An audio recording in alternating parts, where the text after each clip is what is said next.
بسم الله الرحمن الرحيم رب أعني على ذكرك وشكرك وحسن عبادتك رب اشرح لي صدري ويسر لي أمري واحلل عقدة من لساني يفقهوا قولي سبحانك لا علم لنا إلا ما علمتنا إنك أنت العليم الحكيم الحمد لله وكفى وسلام على عباده الذين اصطفى أما بعد فأعوذ بالله من الشيطان الرجيم بسم الله الرحمن الرحيم يا أيها النبي إنا أرسلناك شاهدا ومبشرا ونذيرا وداعيا إلى الله بإذنه وسراجا منيرا صدق الله العظيم وقال النبي صلى الله تعالى عليه وآله وسلم كن في الدنيا كأنك غريب أو عابر سبيل أو كما قال عليه الصلاة والسلام۔ بزرگان محترم اور معزز حاضرین کرام، اللہ رب العزت نے اس دنیا کو بہت مختصر وقت کے لیے بھیجا، ہم کو بہت تھوڑے عرصے کے لیے بھیجا۔ اس بات کو بہت ساری مرتبہ اس سے پہلے صرف اس لیے کہا جا چکا کہ ہم غفلت میں نہ رہیں، ہم ایسی زندگی نہ گزاریں کہ جس کی وجہ سے آخرت سے ہم غافل رہیں۔ نماز تو یقیناً ہم پڑھتے ہیں جب وقت ہو جاتا ہے، روزہ رکھ لیتے ہیں جب رمضان شریف کا مہینہ آتا ہے، زکوٰۃ دے دیتے ہیں جب ہم پر فرض ہو جاتی ہیں، حج کر لیتے ہیں جب ہم پر حج فرض ہو جاتا ہے، اور اس کے علاوہ بھی دیگر عبادات کرتے رہتے ہیں۔ لیکن انسان کو ہمیشہ اس بات کا استحضار رہنا چاہیے کہ ایک وقت وہ آئے گا کہ جب مجھ کو دنیا سے ویسا ہی جانا پڑے گا جیسا کہ دنیا میں ہر آنے والی چیز، ہر آنے والا جاندار یا ہر آنے والا انسان، ہر کوئی دنیا سے چلا جاتا ہے۔ ایسا وقت ہر کسی پر آنے والا ہے۔ دنیا میں جو بھی آتا ہے، اب اس کے بعد ہوتا یہ ہے کہ اس کو کسی کے اوپر رونا پڑتا ہے، خدا نخواستہ والدین کا، بچے کا، بچی کا، بھائی کا، بہن کا، بیوی کا، کسی کا انتقال ہو جائے، اور یہ ہونا تو طے شدہ ہے اور یقینی بات ہے، تو انسان دوسروں پر روتا ہے۔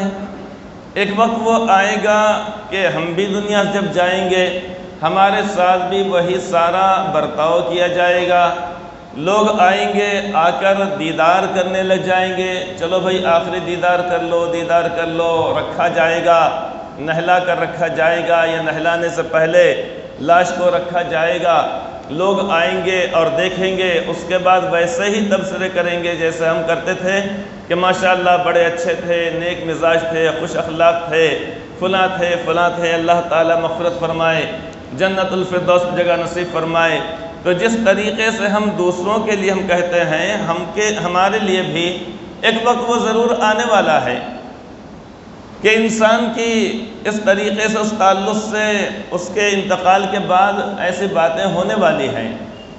پھر اسی طریقے سے یہ بھی ہوگا کہ نہلایا جائے گا، کفنایا جائے گا، نماز جنازہ پڑھی جائے گی، لوگ کاندھوں پر تبدیل ہوتے ہوئے ایک کے بعد دیگریں، اب اس کے بعد لے جا کر قبر کے اندر رکھ دیا جائے گا۔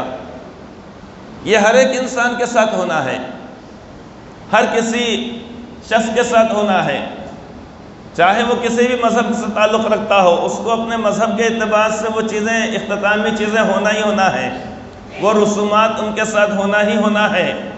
اہل ایمان کے لیے اللہ رب العزت نے جو طریقہ بتلایا ہے کہ نہلایا جائے، کفنایا جائے اور نماز جنازہ پڑھی جائے، پھر اس کے اندر بھی اللہ تبارک و تعالیٰ سے یہ دعا کی جائے کہ اللہم اغفر لحینا ومیتنا وشاہدنا وغائبنا وصغیرنا وکبیرنا وذکرنا وانثانا۔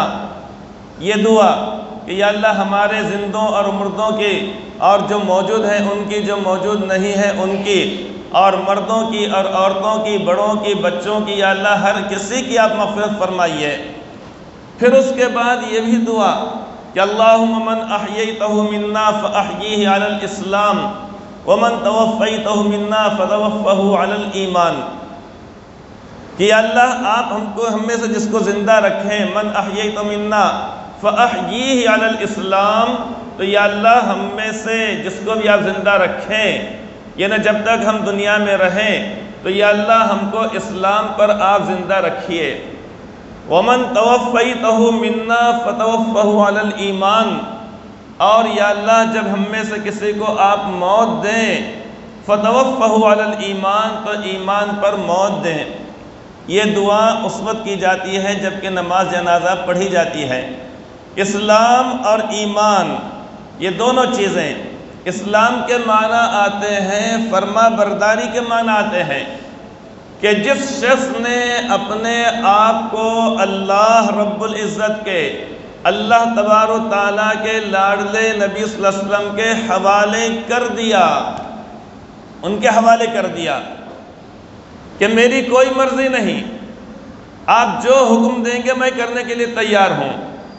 ہر موقع پر نماز کا جب وقت آ جائے گا، حکم ہوگا، میں نماز پڑھنے کے لیے تیار۔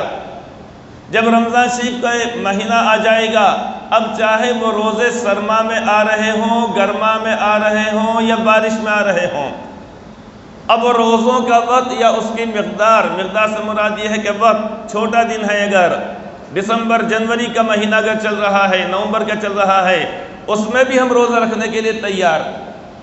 اور اگر مارچ اپریل مئی کے مہینے میں روزے اگر آ رہے اگر ہیں، سب گرما ہے، دھوپ ہے، تپش ہے، اور پیاس لگ رہی ہے، شدت کی پیاس لگ رہی ہے، لیکن ہم یا اللہ آپ کی مرضی کے بغیر ہم اپنے حلق کے نیچے پانی کا ایک قطرہ بھی جانے نہیں دیں گے، حالانکہ آپ کے سوا ہمیں کوئی دیکھ نہیں رہا ہے۔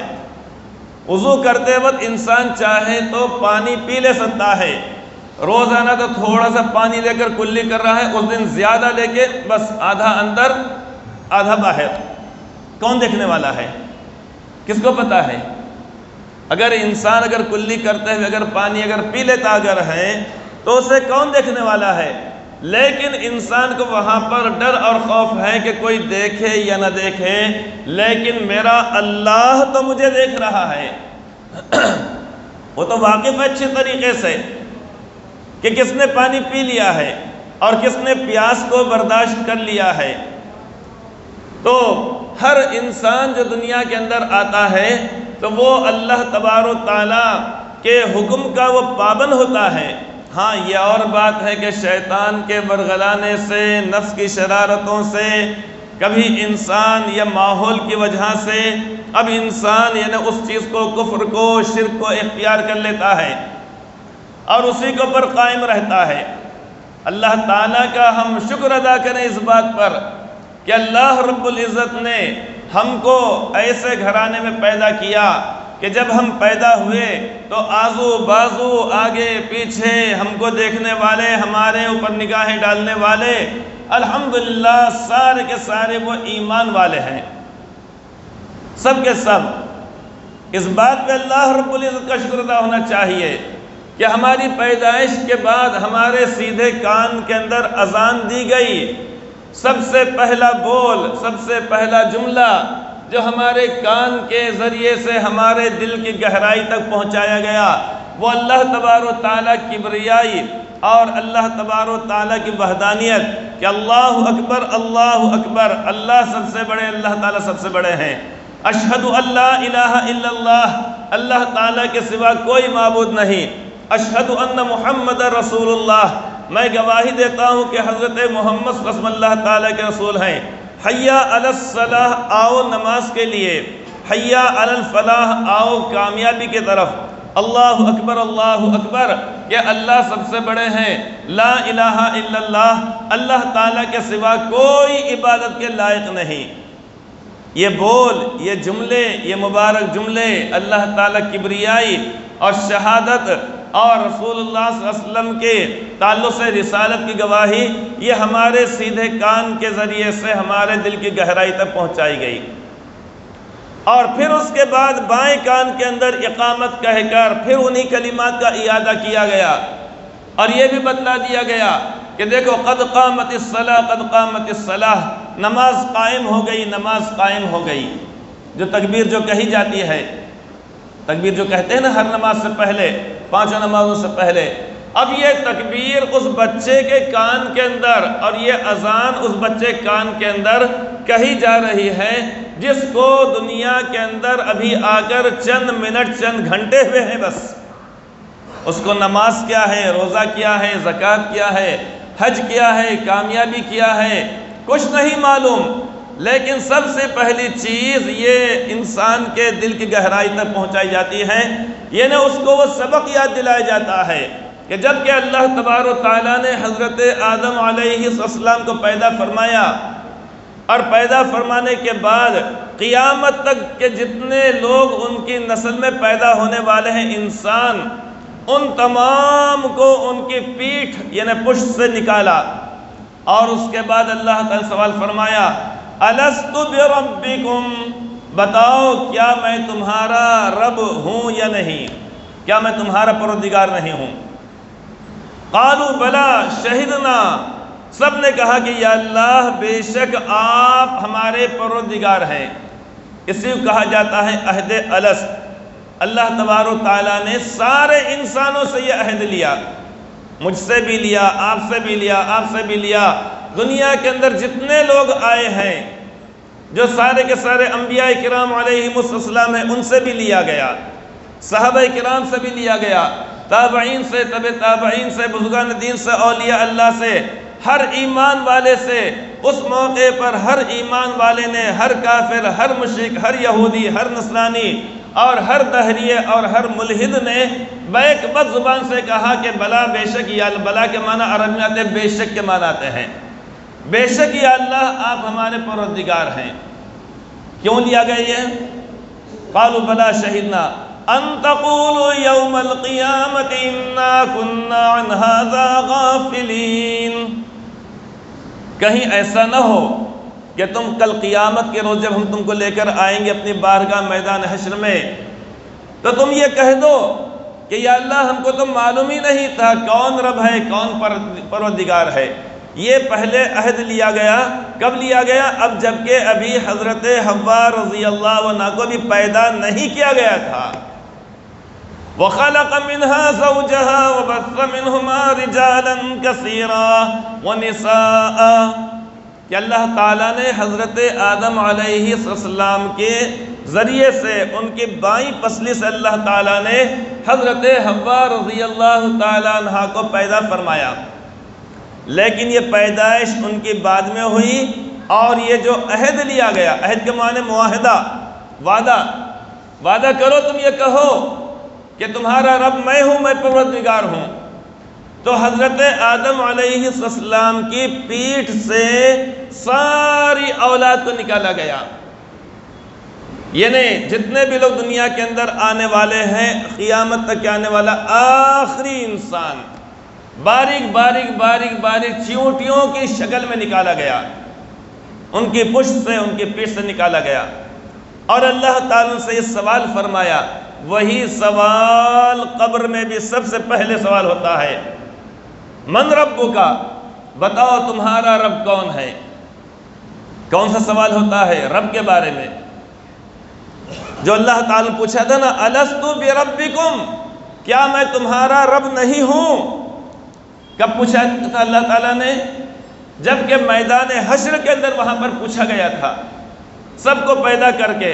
ابھی حضرت حوا رضی اللہ عنہا جو ہماری امی جان ہیں، دادی جان ہیں، ان کو بھی پیدا نہیں کیا گیا، لیکن ان سے پہلے یہ اللہ تبارک و تعالیٰ سب سے پہلے سوال فرمایا، اور اسی ربوبیت کی یاد دلانے کے لیے بار بار بار بار بار بار پہلی، دوسری، تیسری، چوتھی رکعت میں، پہلی، دوسری رکعت میں، پہلی، دوسری، تیسری رکعت کے اندر، جیسے فرض نماز فجر کی ہے 2 رکعت، ظہر کی ہے 4 رکعت، اور عصر کی ہے 4، مغرب کی ہے 3، وتر کی ہے 3، عشاء کی ہے 4، ہر رکعت میں سب سے پہلے یہی بات کا اعادہ کرایا جاتا ہے، الحمدللہ رب العالمین، تمام تعریفیں اس اللہ تعالیٰ کے لیے ہیں جو تمام جہانوں کا پالنے والا ہے۔ اب قیام کی حالت میں ہے الحمدللہ رب العالمین، رکوع میں چلے گئے سبحان ربی العظیم، اور سجدے میں جانے کے بعد سبحان ربی الاعلیٰ۔ تو بار بار اس کا اعادہ کرایا گیا۔ پہلی آیت پاک میں یعنی اس طریقے الحمدللہ رب العالمین، اور آخری کی جو دو صورتیں ہیں قل اعوذ برب الفلق، یہاں پر پہلی آیت پاک کے اندر، اور قل اعوذ برب الناس، قرآن کریم جو سب سے جو آخری صورت ہے، تو اس کی سب سے پہلی آیت پاک ہے برب الناس، کہ آپ فرما دیجئے قل اعوذ برب الناس، کہ میں پناہ میں آتا ہوں اس پروردگار کی جو لوگوں کا رب ہے۔ اب یہ بار بار جب ہم کہتے رہیں گے تو ہمارے لیے قبر کے اندر وہاں پر جواب دینا آسان ہو جائے گا۔ تو ایک تو میدان حشر کے اندر پوچھا گیا الست بربکم، دوسرے ہر رکعت کے اندر چاہے نماز فرض ہو، واجب ہو، سنت موقدہ، غیر موقدہ، نفل ہو، تہجد ہو، اوابین ہو، چاشت ہو، صلاۃ الحاجت ہو، جو بھی نماز ہو، ہر ایک کے اندر ہے رب کا تذکرہ ضرور ہے۔ اس کا مطلب یہ ہے کہ جب ہم نے اللہ تعالیٰ کو جب اپنا رب مان لیا، کیا کر لیا ہم نے اپنا اللہ تعالیٰ کو رب جان لیا کہ ہمارا رب اور ہمارا پروردگار اللہ تعالیٰ ہے، جب جان لیا، اب جاننے کے بعد ماننا بھی تو ضروری ہے۔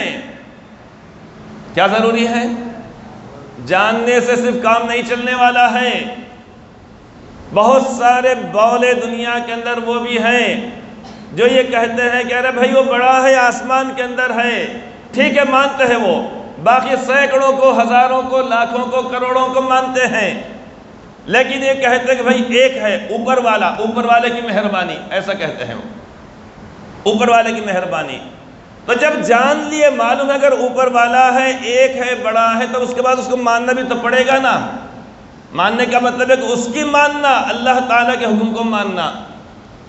جب بیوی نے جب یہ کہہ دیا، جب پورا مجمع موجود ہے اور سارے کے سارے لوگ موجود ہیں، اور آنے کے بعد جب کہا جاتا ہے کہ آپ کو فلاں ابن فلاں کے نکاح میں دیا جاتا ہے 786 روپے 92 پیسے مہر کے عوض، یہ تو کوئی وہی باندھیں گے بولی آج جمعہ میں بھی سنے تھے، کیا آ رہا 786 روپے 92 پیسے میں 1 اسکوائر فٹ زمین نہیں آ رہی، بعض جگہوں میں 4000 روپے اسکوائر فٹ زمین ہے۔ وزیر آباد پہ جائیں گے تو اور زیادہ مہنگی ہے زمین، وہاں پہ جتنے ایریے میں آگے بڑھتے چلے جائیں گے وہاں پر زیادہ ہے۔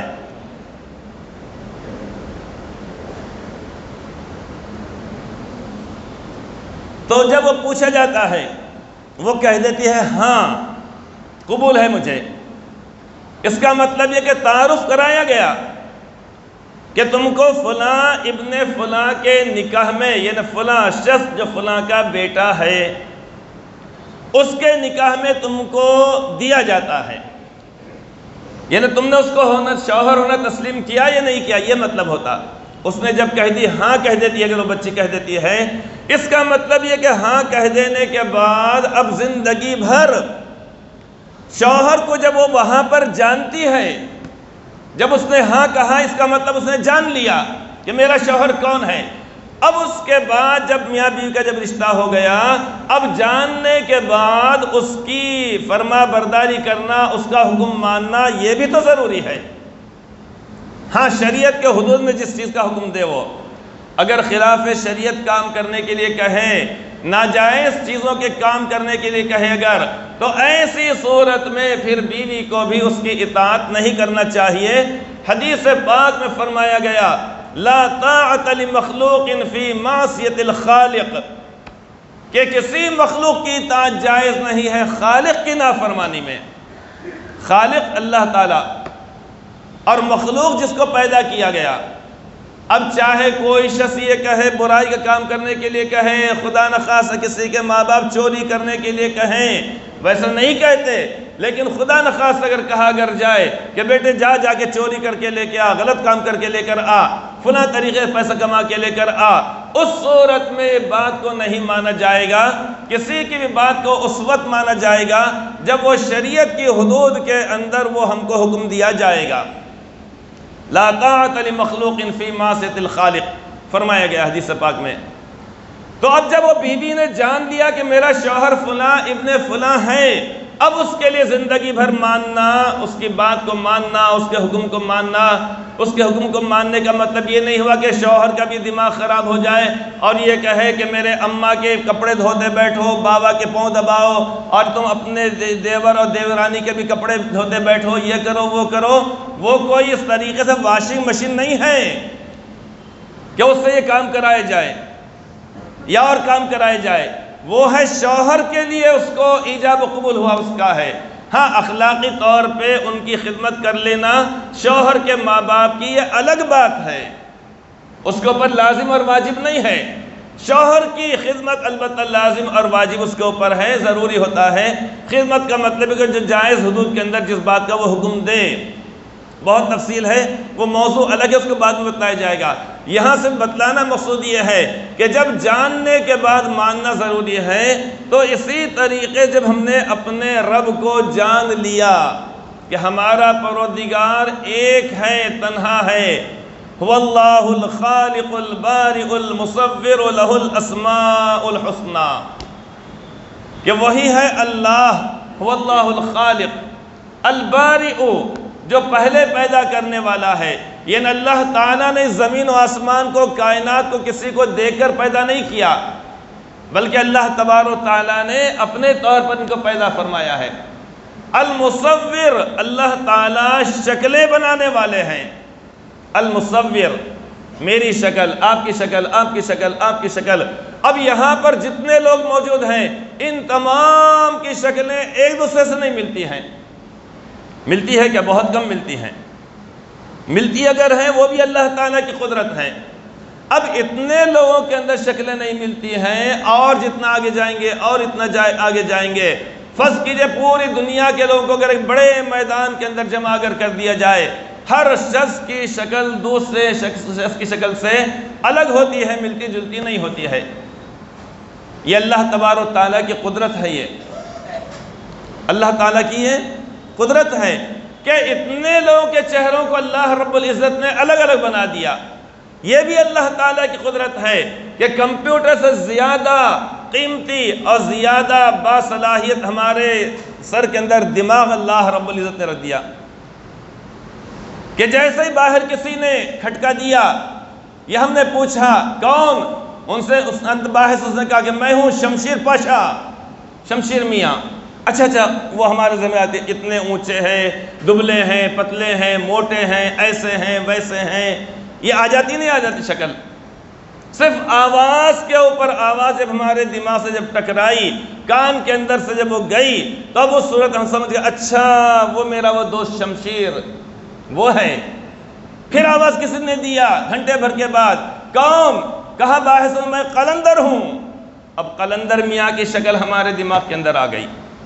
یہ کمپیوٹر اللہ رب العزت نے ایسا ہمارے دماغ کے اندر بٹھا دیا، فوری طور پہ آواز سن کر ہم کہہ دیتے ہیں ارے بھائی آج اذان ہمارے حافظ صاحب نے فلاں صاحب کوئی تبھی دے رہے ہیں۔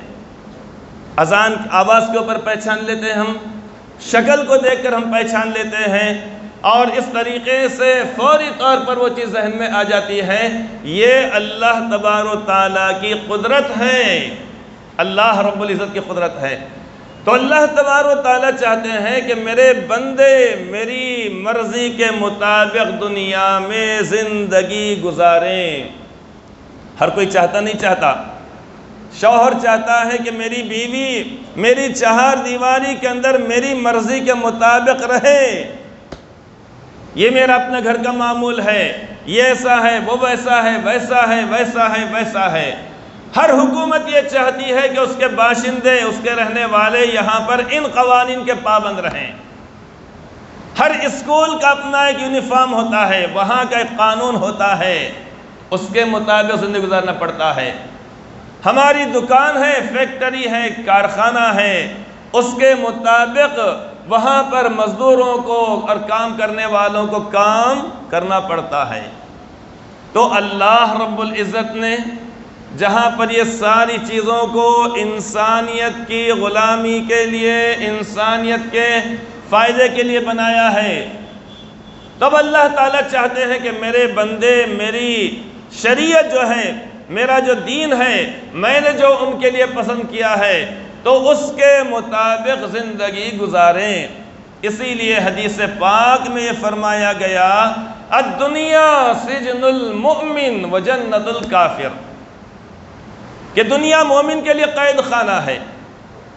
قید خانے کے اندر، جیل خانے کے اندر کوئی بھی قیدی اپنی مرضی کے مطابق زندگی نہیں گزار سکتا ہے، اس کو وہاں کے معمولات کا اس کو پابند ہونا پڑے گا کہ صبح میں 4 بجے اٹھنا ہے، اس کے بعد اٹھنے کے بعد منہ ہاتھ دھونا ہے، نہانا ہے، ورزش کرنا ہے، یہ کرنا ہے، وہ کرنا ہے، پھر اس کے بعد 8 بجے اس کو ناشتہ ملے گا، پھر جو ملے گا اس کو وہی کھانا ہے، دوپہر میں 2 چپاتی اور اتنی دال آئیں گی پھینکی، اس کو وہی کھانا پڑے گا۔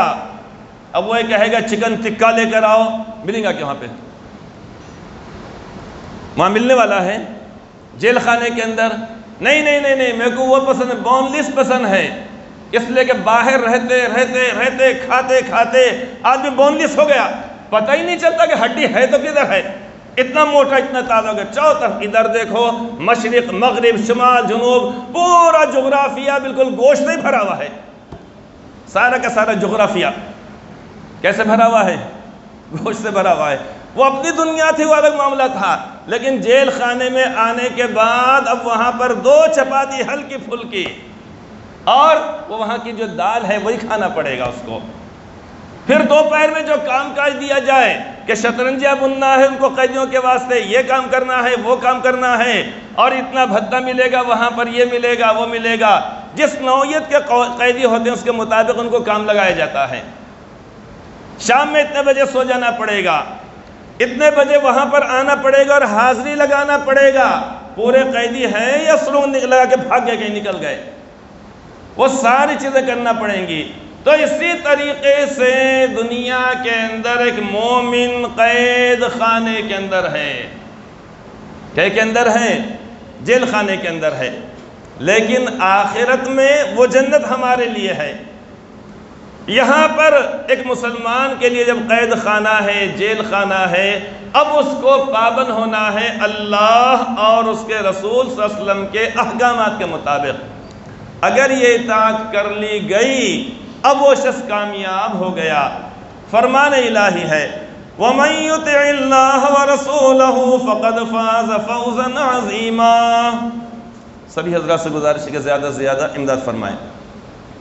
اور جو کوئی اللہ تعالیٰ اور اللہ تعالیٰ کے رسول کی مرضی کے مطابق زندگی گزارے اب وہی شخص کامیاب ہو گیا۔ کیسی زندگی؟ اللہ رب العزت نے مثال کے طور پر فرمایا ہم کو جو یہ دین دیا گیا ہے اسی کو دین اور اسی کو شریعت کہا جاتا ہے۔ شریعت یعنی زندگی گزارنے کا ایک طریقہ کہ کیسے گزارنا چاہیے، ہمارا اٹھنا بیٹھنا چلنا پھرنا سونا کھانا پینا یہ سارے کے سارے شریعت کے مطابق ہوں۔ ترکے کا معاملہ آئے، میراث کا معاملہ آئے، اب یہ شریعت کے مطابق ہو۔ یہ نہیں کہ بہنوں کو محروم کرنے کے لیے کہہ دیا جائے، چھٹتے ہی کہہ دیا جائے ہاں وہ بہنوں کا دعانے حصہ رہتا ہے۔ کون بولے نے بول دیا دعانے حصہ رہتا ہے؟ آج 40 سال سے کم جو لوگ ہیں یہاں پر بچے نوجوان بچے اگر جو ہوں گے وہ تو جانتے بھی نہیں کہ دعانے کیا چیز ہوتی ہے۔ جانتے ہیں کیا؟ وہ نہیں جانتے ہیں۔ وہ ہاں 50 سال کے اوپر جن کی عمر ہے، 60 سال کے اوپر جن کی عمر ہے ان کو معلوم تھا بھائی 1 پیسہ 2 پیسے 3 پیسے پہلے چلا کرتے تھے۔ 1 پیسے میں گولیاں بسکٹ آتے تھے، 2 پیسے میں آتے تھے، 3 پیسے میں آتے تھے۔ اب 3 پیسے کو آدھانا بولا جاتا تھا، 6 پیسے کو 1 آنا کہا جاتا تھا، 9 پیسوں کو 1.5 آنا۔ وہ الگ بات ہے کہ 1.5 آنا تو نہیں رہا 1.5 شانہ ہو گیا۔ اب انسان بولتا ارے بھائی وہ ارے یار وہ تو 1.5 شانہ ہے، مطلب زیادہ ہی ہوشیار ہے وہ، تو 1.5 آنا ختم ہو گیا وہ۔ اور 12 پیسوں کہا جاتا تھا، 2 آنے کہا جاتا تھا۔ اب آج نئی نسل تو پہچانتی بھی نہیں کہ 2 آنے کیا چیز ہوتی ہے۔ پہلے چلا کرتا تھا آدھا آنا، 1 آنا، 1.5 آنا، 2 آنے، اسی طریقے 15 آنے، 16 آنے، 8 آنے، یہ چلا کرتے تھے۔ آج تو اس کا وجود بھی نہیں رہا 2 آنے کا۔ تو اب جب معاملہ جب آئے گا شریعت کے مطابق تقسیم کرنا، یعنی بیوی یعنی انتقال ہونے کے بعد کہ بھائی کس کا حصہ کتنا ہے، بیوی کا حصہ اتنا ہے، بیٹوں کا حصہ اتنا ہے، بیٹیوں کا حصہ اتنا ہے۔ اسی طریقے سے اگر ماں باپ اگر موجود ہوں تو ان کا حصہ اتنا اتنا قرآن و حدیث کے مطابق ہے۔ جب اس پر عمل کیا جائے گا، اسی کو کہا جاتا ہے شریعت۔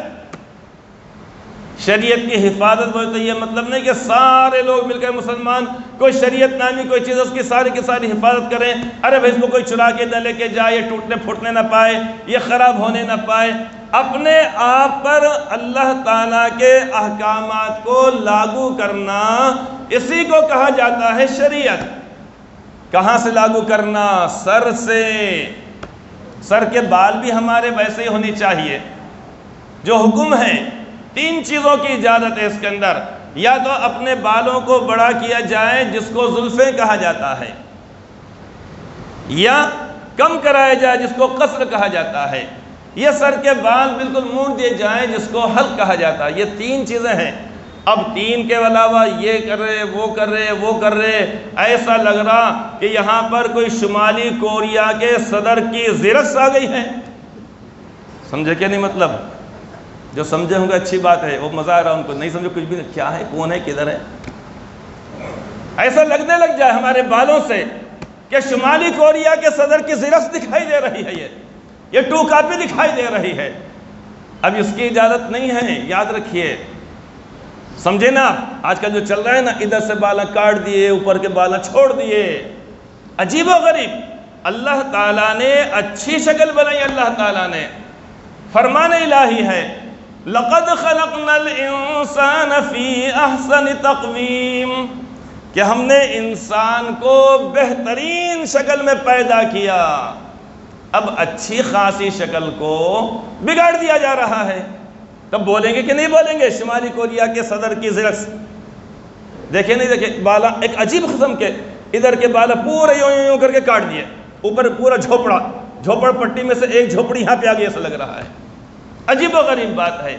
تو یہاں سے لے کر پیر کے ناخن تک ہر موقع پر جب بھی جو موقع آئے اس موقع پر اپنے آپ پر شریعت کو لاگو کرنا، یہی ہے تحفظ شریعت، یہی ہے تحفظ دین۔ اللہ تعالی ہم سب کو اس پر عمل کی توفیق عطا فرمائے۔ بات اب یہ عرض کرنی ہے بس 1 آدھ منٹ کے اندر، کل انشاءاللہ تعالی مسجد خواجگان نظام کالونی بعد نماز مغرب، اور کل اسٹیشن کے مسجد، ریلوے اسٹیشن کی مسجد میں، مسجد یونس میں، کل انشاءاللہ تعالی حضرت مولانا خالد سیف اللہ رحمانی صاحب دامت برکاتہم، جو اس وقت عالم اسلام کی بہت بڑی شخصیت ہیں، وہ تشریف لا رہے ہیں۔ انشاءاللہ تعالی وہ ہماری شرعی طور پہ رہبری رہنمائی کریں گے۔ ان کو دیکھ لینا بھی ہمارے لیے سعادت مندی کی بات ہے، سننا بھی ہمارے لیے بڑی اچھی بات رہے گی، چونکہ رہبر قوم، رہبر اور قائد قوم ہیں اس وقت، لہٰذا سبھی حضرات سے گزارش کی جاتی ہے کہ وہاں پر بھی تشریف لائیں اور اپنے آپ پر شریعت کو ہم لاگو کریں، اپنے آپ پر شریعت کے احکامات کو ہم یعنی ڈالیں اور اس کے اوپر عمل کریں۔ اللہ تعالی ہم سب کو اس کی توفیق عطا فرمائے، آمین ثم آمین۔